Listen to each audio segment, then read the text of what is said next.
तो आप सभी जानते हैं आपने डीएलएड का फॉर्म फिल किया तो आपका एडमिशन भी हो चुका है। तो उसके बाद सभी बच्चे बहुत ज़्यादा परेशान है कि हमें पढ़ाई किस तरह से करनी है। अभी तो हमारे इंस्टीट्यूट खुल रहे हैं, ना ही हमारी ऑफलाइन पढ़ाई स्टार्ट हो रही है। तो आप सभी को अभी ऑनलाइन पढ़ाई करनी है, ये तो सबको पता है, पर ये किसी को नहीं पता कि हमें पढ़ाई करनी क्या है। तो फिर चलिए देखिए इस वीडियो को और जानिए कि आपको क्या पढ़ाई करनी है। सबसे पहले जब आप अपने डीएलएड के इंस्टीट्यूट में जाएंगे, देन आप जो भी सबसे पहले पढ़ेंगे, क्या पढ़ेंगे, सबसे पहले आप पढ़ेंगे लेसन प्लान के बारे में। अब लेसन प्लान क्या है, आप यह सोच रहे होंगे कि हमने तो कभी सुना ही नहीं लेसन प्लान, पाठ योजना। कभी भी आप स्कूल गए हैं, देन आप क्लास में गए, आपने डायरेक्ट पढ़ लिया वो चैप्टर, बट अब ये लेसन प्लान क्या है नया, तो मैं आपको बता दूं। अब आप टीचर बनने वाले हैं, अब आप टीचिंग का कोर्स कर रहे हैं, इसलिए आपको कुछ तो अलग पढ़ना ही पड़ेगा। हर चीज़ की एक प्लानिंग होती है। आप घूमने जाएं तो उसकी प्लानिंग करते हैं, कहीं पर किसी के घर पे जाएं तो आप प्लानिंग करते हैं, कहीं शादी में जाएं, कहीं फंक्शन में जाएं तो आप प्लानिंग करते हैं कि आपको क्या कपड़े पहनने हैं, क्या ज्वेलरी पहननी है, ये सब आप प्लानिंग तो करते ही हैं ना। आप कोई पार्टी करते हैं तो भी आप प्लानिंग करते हैं। तो अब ये नई प्लानिंग है क्या, लेसन प्लानिंग। तो अब इसमें क्या है आप जानते हैं। आप टीचर बनेंगे तो आपको बच्चों को पढ़ाना भी पड़ेगा। अब उन्हें किस तरह से पढ़ाना है, आपको डीएलएड में यही तो करना है। तो वहीं पर आपको यही सिखाया जाएगा कि आपको बच्चों को किस तरह से पढ़ाना है। तो उसका सबसे पहला जो हमारा स्टेप होगा, जिसे हम सबसे पहला कदम भी कह सकते हैं, तो क्या है लेसन प्लान। कि आपको सबसे पहले एक प्लानिंग करनी होगी कि आपको किस तरह से खुद पढ़ना है और किस तरह से बच्चों को पढ़ाना है, जिससे आप बिल्कुल समझ में आ जाए। आप जानते हैं डीएलएड का कोर्स कोई ऐसा ही कोर्स नहीं है, कोई नॉर्मल कोर्स नहीं है। वहाँ पे आपके अंदर इतनी ज़्यादा एबिलिटी हो जाएगी ये कोर्स करने के बाद ही कि आप एक गवर्नमेंट टीचर बनने के लायक हो जाएंगे। तब गवर्नमेंट टीचर कोई कम नहीं होता, उसमें बहुत ज़्यादा काबिलियत होनी चाहिए, जो कि अभी आप में नहीं है। कब आएगी आप में, जब आप डीएलएड का कोर्स कर लेंगे। तो इसीलिए आप तैयार हो जाइए एक नई पढ़ाई करने के लिए, क्योंकि इसमें आपको नए वे से पढ़ाई करनी है। तो सबसे पहला वे क्या है, सबसे पहला तरीका है प्लानिंग, कि आपको हर चीज़ की एक प्लानिंग करनी है। आप जानते हैं डीएलएड में अलग अलग वर्कशॉप होती हैं, जहाँ पर अलग अलग एक्टिविटीज़ होती हैं। तो वहीं पर आपको आपको वहाँ पे पढ़ा के भी दिखाना है कि आप किस तरह से बच्चों को पढ़ाएंगे, किस तरह से अपनी परफॉर्मेंस देंगे कि बच्चों को एक टीचर पसंद आ जाए, बच्चों को समझ आए कुछ। तो उसके लिए सबसे पहला कदम होगा प्लानिंग का, लेसन प्लान। कि आपको बच्चों को जो भी पढ़ाना है उसकी आप पहले से प्लानिंग करें। और प्लानिंग ऐसे ही नहीं कि आप सिर्फ अपने माइंड में करें, बिल्कुल भी नहीं। आपको प्लानिंग रिटन में करनी है। जो भी आपको प्लान करना है वो आपको लिखना पड़ेगा। देन आप जो भी लिखेंगे वो एक एक्टिविटी की तरह होगा आपका डीएलएड में, वो आपका एक काम होगा, एक वर्क होगा, एक एक्टिविटी की तरह आपको लेसन प्लान बनाना होगा। तो उसी के बारे में हम आज जानेंगे कि आपको लेसन प्लान किस तरीके से बनाना है। तो चलिए जानते हैं उसका फॉर्मेट कि किस तरह से लेसन प्लान आप एक इफेक्टिव तरीके से बना सकते हैं और एक अच्छे नंबर गेन कर सकते हैं। तो सबसे पहले लिखना है आपको नाम। तो स्टूडेंट नेम, अभी आप डीएलएड कर रहे हैं, इट मीन्स आप एक स्टूडेंट ही तो हैं, तो स्टूडेंट नेम लिखना है आपको। देन उसके बाद आपको लिखना है सब्जेक्ट, कि आप बच्चे को कौन सा सब्जेक्ट पढ़ाएंगे, हिंदी पढ़ाएंगे, इंग्लिश पढ़ाएंगे, मैथ या साइंस। तो जो भी सब्जेक्ट आपको पढ़ाना हो आप वहाँ पे सब्जेक्ट के स्थान पर, सब्जेक्ट की जगह पर पढ़ेंगे। हम यहाँ पर हिंदी और इंग्लिश दोनों मीडियम में पढ़ने वाले हैं, क्योंकि कोई बच्चा इंग्लिश मीडियम में जाएगा, कोई हिंदी मीडियम में। तो इसीलिए आपको कोई भी प्रॉब्लम ना हो, तो इसीलिए हम हिंदी और इंग्लिश दोनों मीडियम में पढ़ने वाले हैं। और अगर आपने अभी तक हमारा चैनल सब्सक्राइब नहीं करा है तो कर लीजिए, क्योंकि यहाँ पर आपको डीएलएड से रिलेटेड अदर कोर्स से रिलेटेड भी सभी वीडियोस अवेलेबल होने वाली हैं। तो फिर चलिए आगे देख लेते हैं हम। उसके बाद आपको लिखना है सब टॉपिक। अब सब टॉपिक क्या है, उप विषय। कि आपने सब्जेक्ट तो लिख लिया कि आपका सब्जेक्ट क्या पढ़ाना है, हमने मान लिया कि आपको इंग्लिश पढ़ानी है। देन आप 10th क्लास के बच्चों को इंग्लिश पढ़ाएंगे, देन आपने इंग्लिश सब्जेक्ट ले लिया। देन उसके बाद सब टॉपिक में आएगा आपका चैप्टर नेम। जैसे कि 10th क्लास का जो हमारा इंग्लिश का चैप्टर है, तो क्या है फर्स्ट चैप्टर हमारा अ लेटर टू गॉड, तो उसका हमें लिखना है चैप्टर का नाम कि हमारा चैप्टर कौन सा है। तब आप लिख चुके हैं कि हमारा चैप्टर का नाम क्या है। देन उसके बाद क्लास, कि आप कौन सी क्लास को पढ़ाने वाले हैं, 10th क्लास को पढ़ाने वाले हैं, तो हमने 10th क्लास लिख ली। देन उसके बाद टाइम एंड ड्यूरेशन, कि आपका पीरियड जो होगा कितने टाइम का होगा, कितने टाइम तक आपको स्टूडेंट्स को पढ़ाना है। तो हमारा जो नॉर्मल गवर्नमेंट टाइम है वो क्या है, 40 मिनट्स। तो 40 मिनट्स से आपका टाइम हो गया। देन उसके बाद डेट, कि कौन सी तारीख है, दिन क्या है आपका, डेट क्या है, तो डेट भी आपको लिखनी पड़ेगी। तो आपके ये जो हमारी नॉर्मल चीज़ें होती हैं वो आपकी कंप्लीट हो चुकी हैं, क्योंकि ये तो सभी को पता है कि हमें क्या लिखना होता है, नाम, क्लास, ये सब तो सबको पता है। बट जो हमारा मेन है अब हम उसकी तरफ बढ़ते हैं। तो सबसे पहले जनरल ऑब्जेक्टिव, सामान्य उद्देश्य। अब क्या है सामान्य उद्देश्य, हमने क्या सब्जेक्ट लिया था, हमने लिया था इंग्लिश, कि हम इंग्लिश सब्जेक्ट के बारे में बच्चों को पढ़ाएंगे। 10th class English chapter first हम पढ़ाने वाले हैं। तो जनरल ऑब्जेक्टिव में हमें लिखना है कि इंग्लिश को पढ़ के बच्चे में क्या क्या गुण आने वाले हैं। इंग्लिश को पढ़ के वो इंग्लिश बोलने लगेगा, उसे इंग्लिश समझ आने लगेगी, इंग्लिश उसको मतलब कि जो भी इंग्लिश के बेनिफिट्स हैं आपको सामान्य उद्देश्य में वो सब लिखने हैं।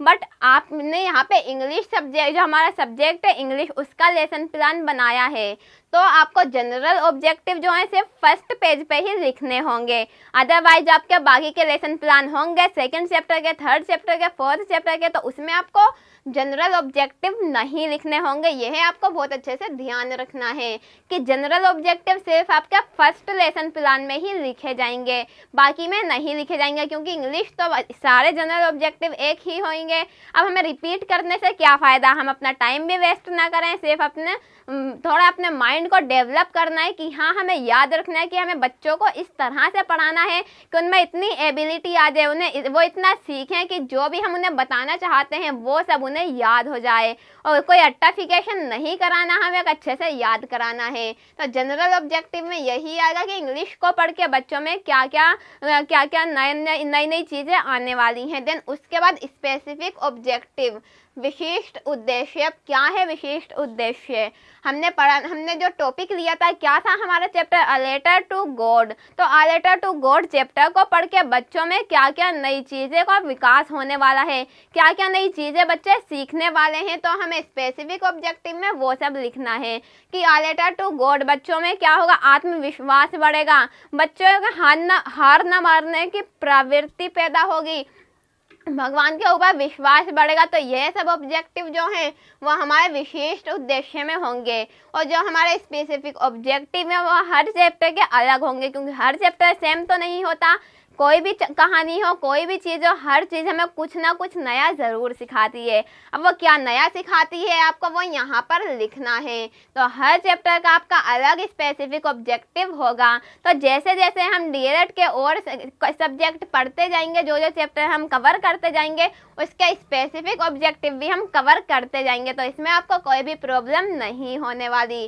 देन अब हम आगे देख लेते हैं कुछ और इम्पोर्टेंट टिप्स जो कि हमारे फॉर्मेट में लिखे जाते हैं। तो सब उसके बाद आता है टीचिंग लर्निंग मटेरियल, कि आप जो बच्चों को पढ़ाएंगे उसके लिए आपने कहाँ कहाँ से तैयारी की है, आपने कहाँ कहाँ से नॉलेज इकट्ठी की है। तो वो सब आपको लिखना है कि शिक्षण सहायक सामग्री की आपने कहाँ कहाँ से हेल्प ली है, आपने किसी टीचर की हेल्प ली है, किसी टीचर से आपने पूछा है कि मेरे को किस तरह से पढ़ाना है, या फिर आपने कोई वीडियोस देखी हैं यूट्यूब पे, या फिर आपने चैप्टर्स पढ़े हैं। तो ये सब जो भी मटेरियल हो वो आपको लिखना है कि बुक्स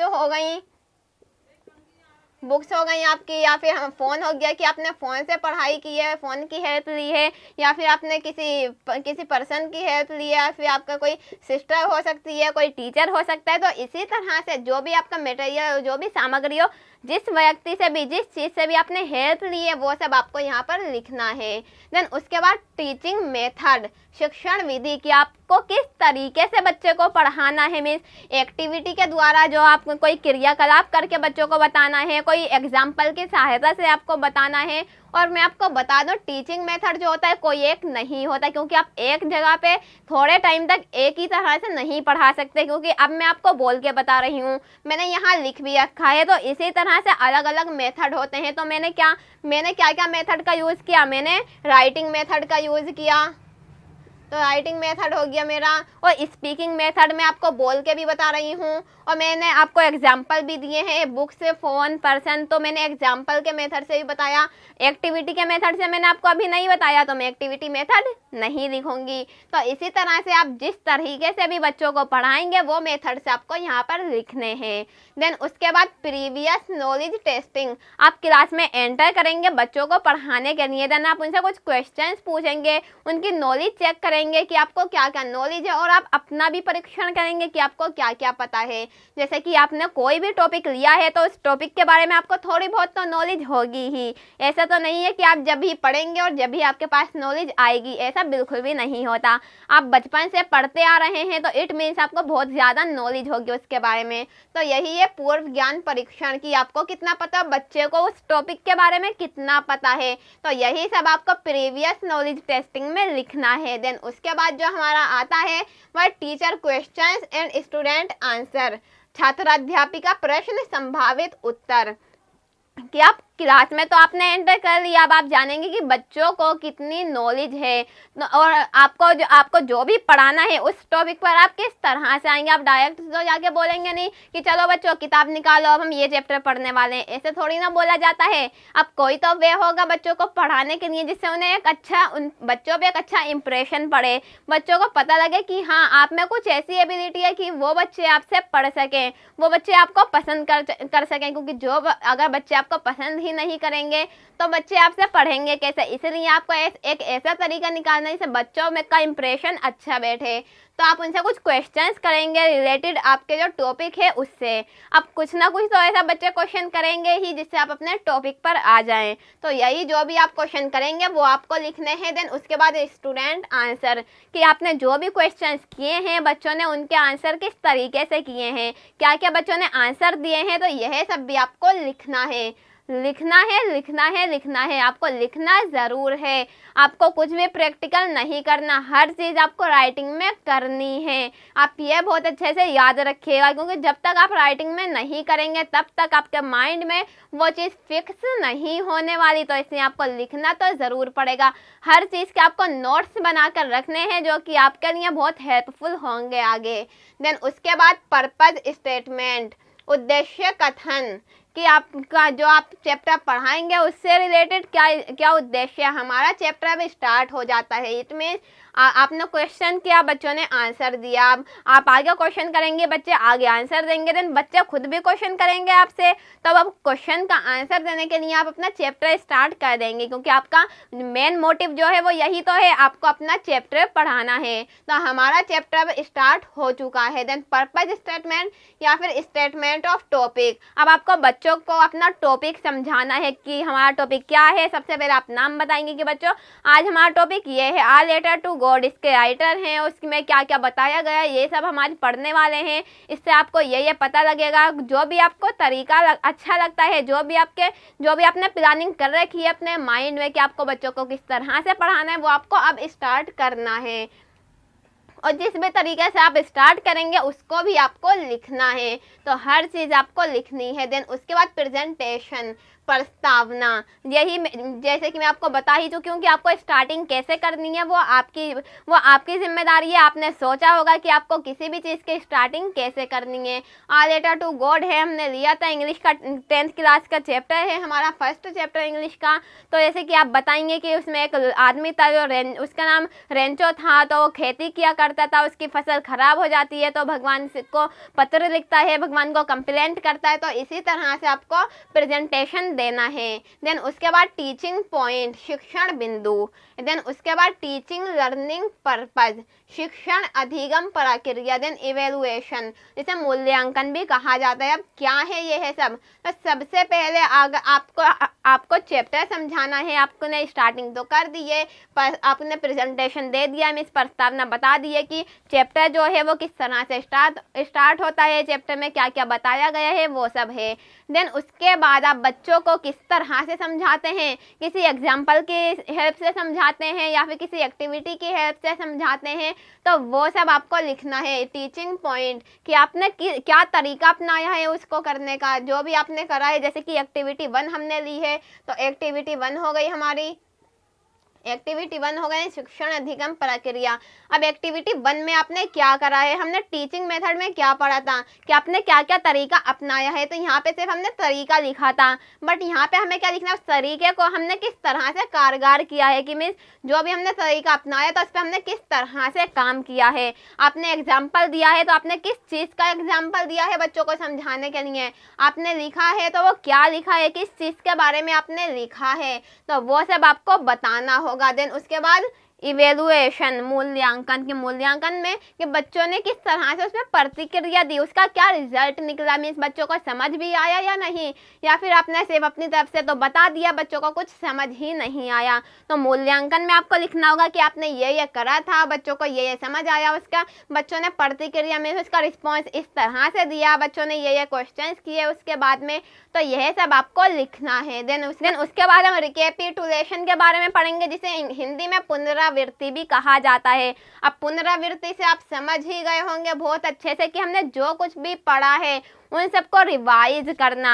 तो जब आप सब कुछ पढ़ा देते हैं, पूरा चैप्टर आपका कंप्लीट हो जाता है, देन आपको बच्चों को रिवाइज कराना है कि हमने ये आज की क्लास में हमने ये किया है, हमने इस एग्जाम्पल के बारे में हमने पढ़ा, हमने ये एक्टिविटी की, तो और हमने ये कहानी पढ़ी है, ये स्टोरी हमने आज कवर की है, इसका क्वेश्चन आंसर ये सब थे। तो जो भी आपने बताया है बच्चों को पहले, उस सबको रिवाइज कराना है। देन उसके बाद एक्टिविटी, क्रियाकलाप की आपने आपने किस तरह से क्रियाकलाप किए हैं, किस तरह से आपने एक्टिविटी की है।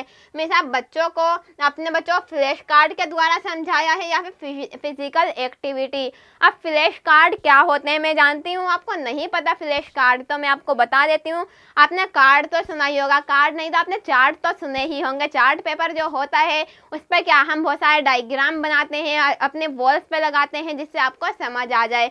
टीचर्स ने भी आपसे बहुत सारे चार्ट पेपर बनवाए होंगे। देन उसके बाद A4 साइज शीट आती है, आपको पता ही है, आपने बहुत सारे वर्क किए हैं उसके ऊपर। तो A4 साइज शीट पर जो आप भी डायग्राम बनाते हैं उन सबको क्या करते हैं, समझाने के लिए ही तो टीचर बनवाती हैं। तो उसी तरह से आपको भी छोटे छोटे से कार्ड बनाने हैं, उनको स्कूल में लेके जाना है, जिससे बच्चों को बहुत अच्छे से समझ आ जाए। जैसे कि हिंदी में या इंग्लिश सब्जेक्ट में इन सब की ज़्यादा ज़रूरत नहीं होती, बट अगर आप साइंस पढ़ाते हैं या फिर आप कोई और सब्जेक्ट है, EVS है हमारा, तो उन सब में फ्लैश कार्ड की ज़रूरत पड़ती है। तो इसी तरह से देन उसके बाद फिजिकल एक्टिविटी की आपने उन्हें खुद बताया है। आपने बच्चों से क्वेश्चन पूछा और आपने कहा कि एक बच्चा हाथ उठाकर इसका आंसर दे। तो इसी तरह से जो भी आपने बच्चों से एक्टिविटीज़ कराई हैं उनके बारे में आपको लिखना है। देन जो हमारा लास्ट पॉइंट है वो है होमवर्क, कि आपने जो कुछ भी पढ़ाया है उसके बाद आपने रिवाइज भी करा चुके हैं जो आपने पढ़ाया है। देन जो हमारा सबसे लास्ट में बचता है वो है होमवर्क। तो आप जानते ही होंगे, बहुत अच्छे से अरे परेशान हो गए होंगे होमवर्क करते करते तो अब तक। तो होमवर्क देना है आपको बच्चों को। होमवर्क आपको कोई ऐसा नहीं देना कि बच्चे बोर हो जाएं, बच्चे होमवर्क को एक बोझ समझने लगे, बल्कि होमवर्क ऐसा देना है जिससे बच्चे कुछ नया सीखें कुछ। सो आई होप कि आपको लेसन प्लान के बारे में बहुत अच्छे से समझ आया होगा कि लेसन प्लान क्या है, लेसन प्लान का फॉर्मेट क्या है। आप इन सब के नोट्स बना सकते हैं बहुत अच्छे से। देन उसके बाद इसको कैरी कर सकते हैं और बाद में जब आप अपने लेसन प्लान बनाएं तो इसी तरह से आपको बहुत ज़्यादा हेल्प मिल सकती है। सो आई होप कि आज की वीडियो आपके लिए बहुत ही ज़्यादा यूज़फुल रही हो। तो अगर थोड़ी सी भी यूज़फुल रही हो तो लाइक ज़रूर करें, और इसी तरह से लेटेस्ट वीडियो की नोटिफिकेशन के लिए हमारे चैनल को सब्सक्राइब ज़रूर करें। So thank you for watching Education Tech flow.